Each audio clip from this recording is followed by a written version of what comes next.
I'm in beautiful San Diego here to explore one of the coolest museum ships on display in the United States, the USS Midway.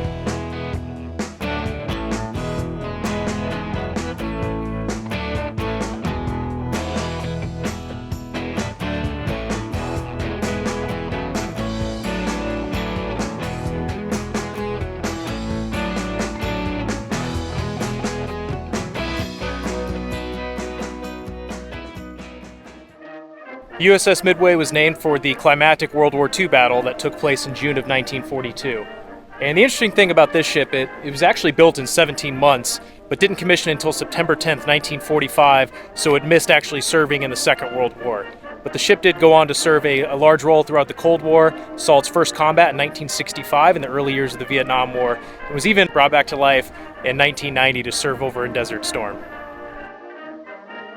When the USS Midway commissioned in 1945, it was the largest aircraft carrier ever made by the United States, and served as the flagship of the Midway class, which ultimately had 3 ships: the Midway, Franklin D. Roosevelt, and Coral Sea.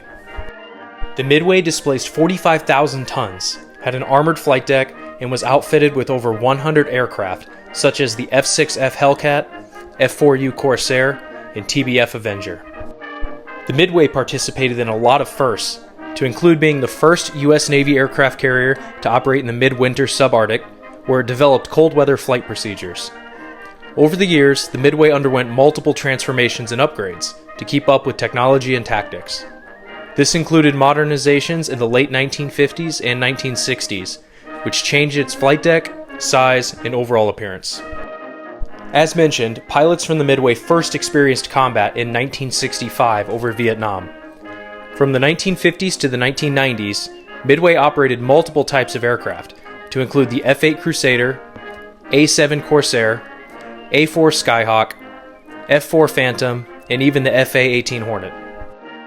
On April 11, 1992, the USS Midway was decommissioned and became a museum ship in San Diego in 2004. As I mentioned, the USS Midway made history as essentially being the first carrier to do a lot of things. It's the first carrier to fire a German Nazi V-2 rocket off its deck. During Operation Desert Storm, it launched over 3,000 combat missions with 0 mishaps. And it's really had such a long tenure throughout the 20th century, actually the longest serving carrier throughout the 20th century. And before we actually go onto the ship and explore a little bit, we're going to check out some of these monuments they have throughout that are pretty neat. A lot of cool dedications to sailors and Marines and folks that came before. Of course, probably one of the most popular things here on display near the carrier is the massive statue of the sailor kissing the nurse, which took place, in real life on VJ Day in Times Square. And this statue is just absolutely humongous, first off, but it's so prominent, and it really is kind of a cool touch to have here right next to the Midway. This is cool. Just outside the carrier, they have a memorial dedicated to the famous USO performer of the 1940s, Bob Hope. They actually have basically live commentary and live speeches and bits that he did, just kind of playing on a loop out here with these neat statues. Again, not too far from the carrier itself. Now this monument's dedicated to Task Unit 77.4.3, which was known as Taffy 3 during World War II. And this bust here is actually for Vice Admiral Clifton A.F. Sprague, and it kind of goes through some of the awards, and specifically what I really like here is it talks about all the ships that were part of Taffy 3. Now specifically, Taffy 3, these ships fought in the Battle of Samar off the coast of the Philippines on October 25th, 1944, and they were heavily outnumbered and outgunned by the Japanese, but they served gallantly, and many of these ships were lost as well, and a lot of Medal of Honor recipients came out of this engagement.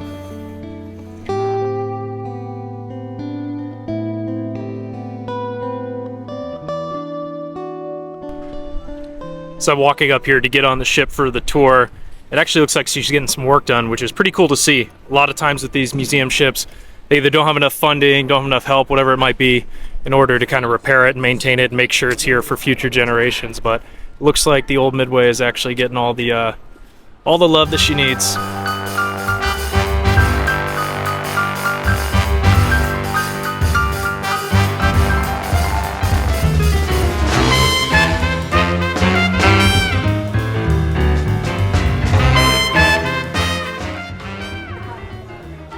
Oh man, this is awesome. So it looks like they actually have a small film and some aircraft on display, specifically about the Battle of Midway, and this is just too cool. So this is an SBD Dauntless dive bomber, which is considered the Navy's most effective bomber of World War II. And it says that it was responsible for sinking more enemy ships in the first half of the war than any other Navy aircraft or ship. One thing I really like about this aircraft is the color scheme. Obviously being, you know, sea-based, being a Navy aircraft, having kind of the blue on top. So if you had an enemy aircraft above, it basically blends in with the water. And then having the lighter colors on bottom, so if you had an enemy aircraft below looking up, hopefully it would blend in with the clouds in the sky.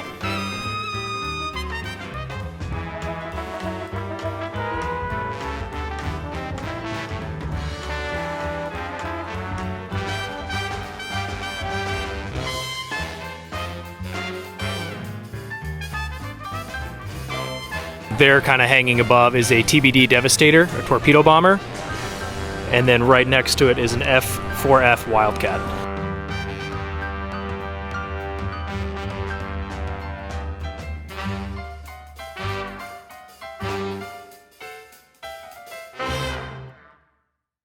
Yeah, I definitely spent way too much time looking at some of those early World War II aircraft. Of course, coming up here, we got a couple more that we're going to check out, to include one of my favorites. There she is, the F4U Corsair, perhaps my favorite aircraft. And this is one of the later models that had 4 props on it.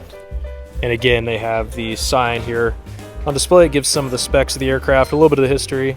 And in this case, talks about the famous naval aviator, Jesse Brown, who was an African-American naval aviator, and in fact became the first African-American naval aviator.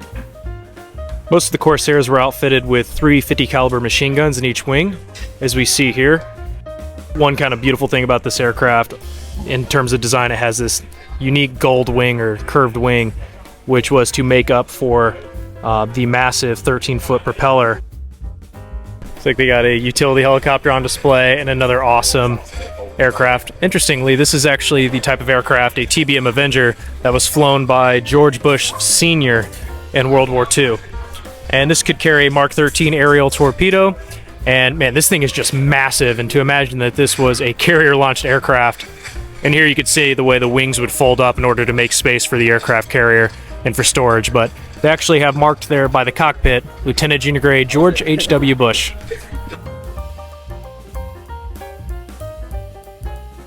What's neat, if you're not interested in learning about the history of the ship or checking out the aircraft, which I don't know why you wouldn't be, they do have a gift shop and Cafe 41, which has a cool, basically a little overlook where you can grab a snack and a drink and just kind of hang out. And so you go throughout, there's really just so many neat little details. Again, you could probably spend hours here easily.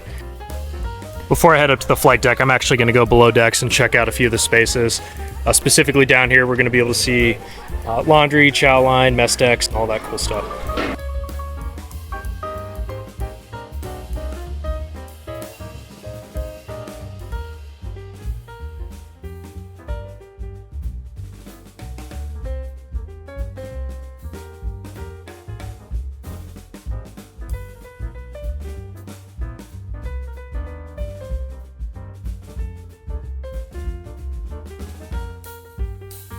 This is the ship's chapel. Of course, the sailors on board the Midway would need to have their religious services, particularly while underway. Here we're in the stateroom of the executive officer, who would have been second in command on the ship, behind, of course, the commanding officer. And not too bad. Decent amount of space in here for a ship this large, I guess. This would have been kind of his office, lounge area, meeting area, and of course the actual stateroom where he would have slept.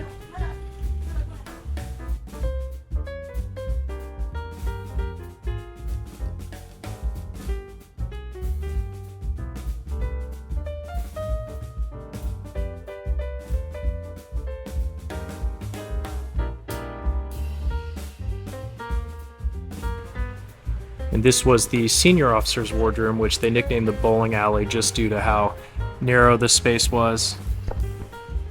I just found it kind of cool seeing a lot of these kind of life-size figures on display to show you, give you a little bit more life to the space and to the ship itself. One thing I've always loved about touring a lot of these old museum ships is just the smells. You can kind of smell the old grease, the oil, maybe a hint of that old coffee still burning. I don't know. It's kind of neat. Kind of brings the ship a little bit more to life. It smells a lot like modern US Navy ships, to be honest with you.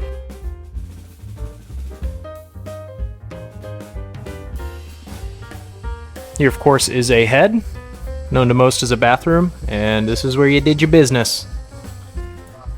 So here's the stateroom and office of the ship's command master chief, who is the highest enlisted personnel on board, and essentially is the captain's assistant and managing crew's morale and everything going on with the enlisted side of the ship. This is cool. This is actually a view looking down a weapons elevator shaft. You can kind of see how they would have moved a lot of the ordnance from the magazines below all the way up to the flight deck to arm the aircraft.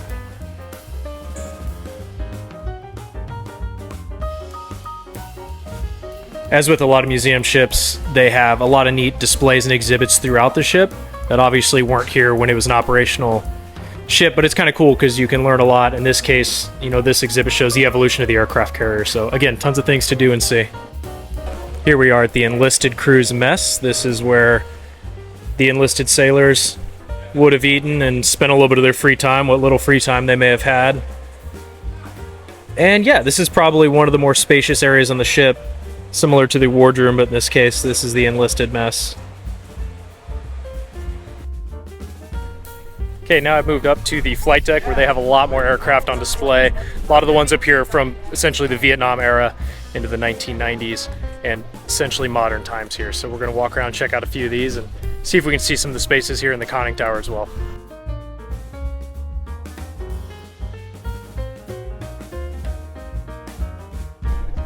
This here is an FA-18 Hornet, which the United States Navy still operates today. Different variants. Well, if you're a fan of the movie Top Gun, you'll recognize this aircraft. This is an F-14 Tomcat fighter, and it was ideal for high-speed aerial combat maneuvers. Of course, could be landed aboard aircraft carriers, and was the featured aircraft flown by Tom Cruise's character, Maverick, in the movie Top Gun. And this has always been one of my favorite aircraft. One, because I just love how the wings fold in like that. I think it's really sleek. It's actually a pretty large aircraft as well. And it's just been iconic for naval aviation.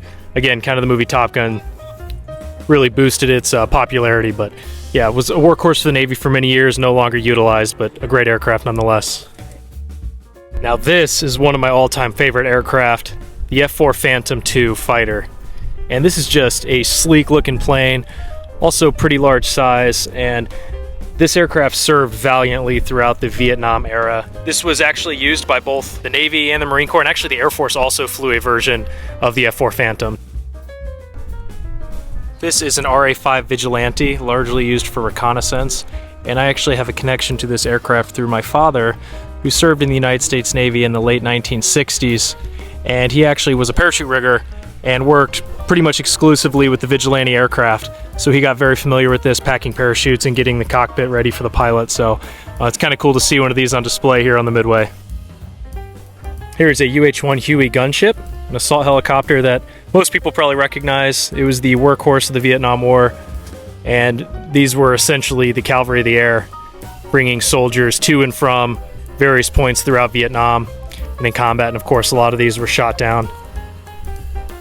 And it says here that by 1973, the Seawolf Hueys had flown 78,000 missions in support of special forces, patrol boats, and infantry units, and that HAL 3 crew members were awarded more than 17,000 medals, which made the Seawolves the most decorated squadron in naval aviation. Here is an F-8 Crusader, another classic fighter of the late 20th century that was utilized by the United States Navy. And man, here's the A-4 Skyhawk, of course. You got an A-7 Corsair too. That's just wild. They've just so many aircraft on display. You could, again, spend hours here kind of walking around reading about the history of all of them. But for any of you that are prior Navy veterans or maybe just aircraft enthusiasts, you would recognize most of these aircraft. Or may even know a lot of the information already.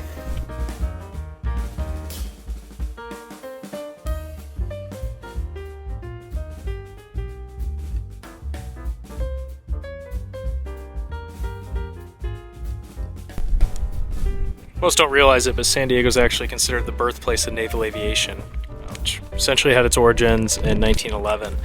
And even today, you can see over on North Island, which is Naval Station North Island on Coronado Island, it's still where you have the primary naval air base here, and actually currently you can see 3 active duty US Navy aircraft carriers in port.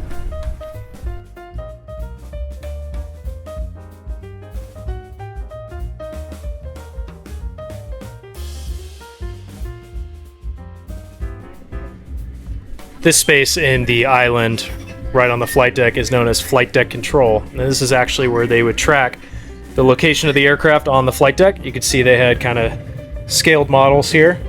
And this is important, obviously, to make sure they knew, where aircraft were on the flight deck, inside the hangar decks. And they actually called this the Ouija board, which is kind of funny, but this miniature display indicated the flight status of each aircraft as well, using some of these symbols, which showed whether they're getting fuel, they needed a weapons check, things like that. So it's kind of cool. I always wondered how they kept everything organized there on the flight deck and in the hangar bay, because it's a lot of moving parts and a lot of personnel that are going to be operating just to get one aircraft in the air to land one aircraft. Now we're heading into Admiral's Country, which is located here in the island. It's one of the spaces is part of Admiral's Country. So whenever an admiral was embarked or just on the USS Midway, they would have all this area to hold their meetings, obviously to sleep in and to basically operate their day-to-day out of. Again, for shipboard life, really not a bad way to live here. Pretty much a queen-size bed, which of course the average sailor in their rack weren't getting anywhere close to this.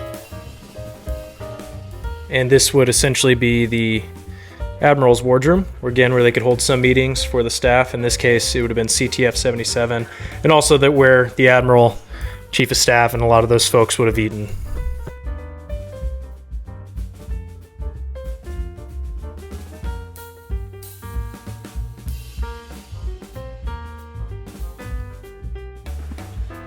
Now this space was known as the War Room, which is where the flag staff worked and maintained the overall strategic picture for the USS Midway and the task force. And it's kind of cool, you can still see they have maps up here.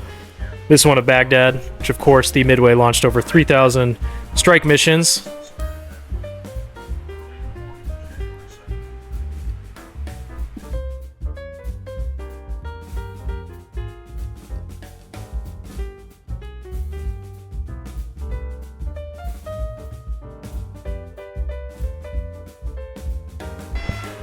Here's a cool display showing all the USS Midway commanding officers, starting first with Captain Joseph F. Bolger from 1945 to 1946, and all the way to the last commanding officer of the ship, which was Captain Larry Ernst from 1991 to 1992. Responsible for the safety of so many sailors in one of the most dangerous environments you can find anywhere.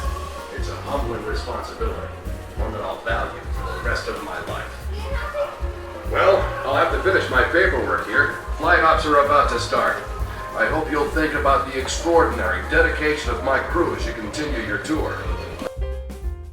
Man, I feel like I haven't even touched a fraction of this ship, all the different spaces and all the aircraft, but hopefully it was kind of a good primer on a little bit of the history of the USS Midway and what you would expect if you come to visit it today. So if you're ever in the San Diego area, I highly recommend checking out the USS Midway. It's probably one of the cooler things to see. Although San Diego's got a ton going on, this is something you're not going to want to miss. And for now, that's pretty much all I have for the Midway. And until next time, it's on to the next journey.